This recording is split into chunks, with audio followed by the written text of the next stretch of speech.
Dans Monster, le docteur Tenma sauve la vie de Johann Liebert lorsqu'il est enfant. Mais est-ce que sauver la vie d'un futur tueur fait de toi le complice de ses crimes? Au début du manga, le docteur Tenma se retrouve face à un dilemme moral. Est-ce qu'il doit opérer un petit garçon grièvement blessé ou le maire de la ville?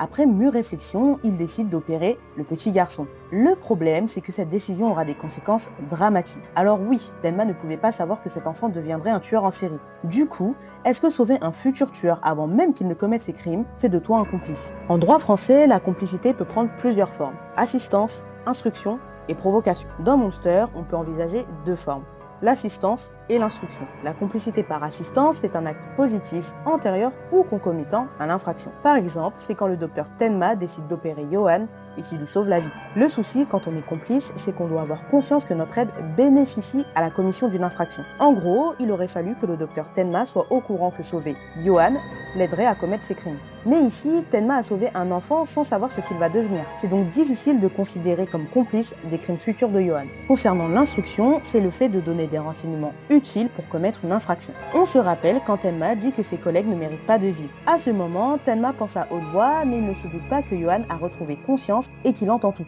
Ici, on ne peut pas parler de complicité par instruction puisqu'aucune information utile, hormis un souhait, n'a été exprimée. D'un point de vue éthique, le code de la déontologie médicale rappelle que le médecin doit sauver la vie de chaque patient. Tenma n'a pas agi dans l'intention de laisser un criminel en vie, mais dans celle de sauver une vie innocente. Donc en théorie, sauver un enfant qui deviendra plus tard un criminel ne fait pas de toi un complice de ses futurs crimes, même si, moralement, la question demeure.